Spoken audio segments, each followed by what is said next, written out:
Apple's got one new iPad, the iPad Air, and it's been updated with some things that make it seem basically like an iPad Pro. Is this the one to get? Well, let's step back from the Apple event and look at all the other iPads that Apple has and figure out where the iPad is at 2022. Well, March 2022, I should say, because there are going to be more iPads coming at some point. But Apple did not update the iPad Pro, which has an M1 processor and a lot of other bells and whistles. But the iPad Air, which looks a lot like the iPad Pro and costs less, got the M1 processor. That's Apple's chip that was on the MacBook Air and a lot of their other Macs, and it's a super fast chip. That alone could make it really good for future-proofing your iPad if you're interested in paying up from a budget model. But keep in mind that iPad OS is not as super versatile in the same way as a Mac. It's got its own tricks and interesting qualities and it keeps improving, but it's not the same thing as a laptop. So for me, I feel like the software elements are the things that need the most improvement. The performance on iPads has already been pretty great. The M1 is the big thing that the iPad Air got. It also got 5G. Now that 5G is not millimeter wave, it's sub-6 if you're looking for the nuances on that, but it is a step up in terms of what the LTE version had previously. And it also has a new feature on the front-facing camera, which is on all the other iPads, called Center Stage, which is an ultra-wide camera, and it digitally zooms in and follows you when you're making calls. But it doesn't make your calls look centered. If you are an iPad user, like I am, who uses Zoom a lot, and you're wondering, oh, why am I a little off angle when I make calls in landscape mode? That's because the iPad has its camera off on the narrow edge. Where it should be, I think, is on the long edge, like a laptop. They haven't changed that. If you haven't been following what the iPad Air's been up to, fall 2020, Apple introduced a whole new look for it, which was like the iPad Pro. It had some new smart connector design for attaching things like the Magic Keyboard and other accessories. It worked with the second generation Apple Pencil, snapping onto the top. It has USB-C, which is great. It also had less bezel on the sides, although not completely no bezel.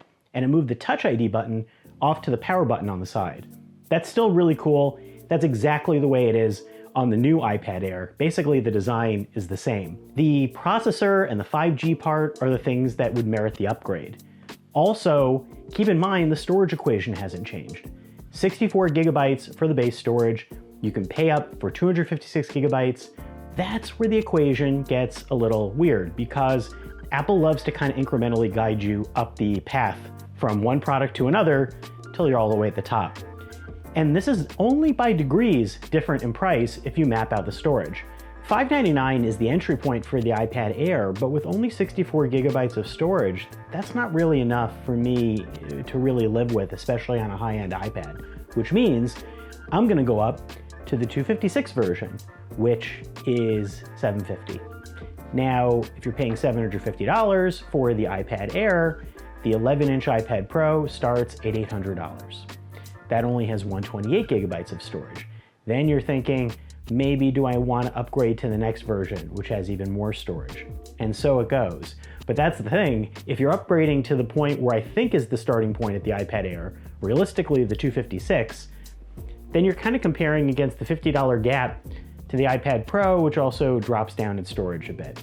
I still feel like the iPad Air is the way to go for a lot of people, but I really wish that it had bumped up to 128 gigabytes of storage on the base model, which is a very good number to start with. I feel like 64 is cutting it close.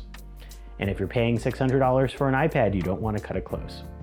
So that's my take on the iPad Air, iPad Pro situation. And it's also really hard to judge because the iPad Pro feels it gets between versions, and inevitably there will be a new version.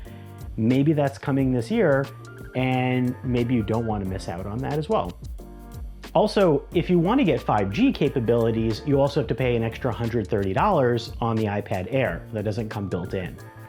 The things that the iPad Air doesn't have, that the iPad Pro still has, there's actually a bunch. The display, pretty much the same, although the iPad Pro has ProMotion, which is that faster refresh rate, smoother scrolling, and the 12-inch iPad Pro also has mini LED. The equation hasn't changed on the display on the iPad Air model. There's no Face ID, which you might like, so it has Touch ID on the side, Actually, I wish that Touch ID button made it over to other iPad models and iPhones too. There's also a difference in the speed and throughput on the USB-C port. This is USB-C, the iPad Pro is Thunderbolt, so it's actually faster for transferring large amounts of data. And speaking of that, same thing, the iPad Pro, the storage models that are available go all the way up to 2 terabytes, which is a lot and costs a heck of a lot, but it's there, whereas the iPad Air caps at 256 gigabytes. And it's really not easy to think about expanding the storage. Technically, you could plug in something through USB-C, but it's really only for media. It doesn't really work like that on iPads. The cameras on the back are different. So the iPad Air has 1 camera. The iPad Pro has LiDAR plus 2 cameras. That's a lot of the big differences that we're talking about here. I still feel like the iPad Air is the one that seems like it would make the most sense if you're saving money and doing that, especially if you want to buy accessories. It seems like it's got all the stuff that you need to basically future-proof your iPad, mainly the processor. I still think the base model iPad with the A13 is perfectly great for tons of people. I'm not wild that the design is exactly the same as it has always been, down to the circular home button. Wish that would change. But I think the iPad Air is kind of the sweet spot that Apple's been aiming for.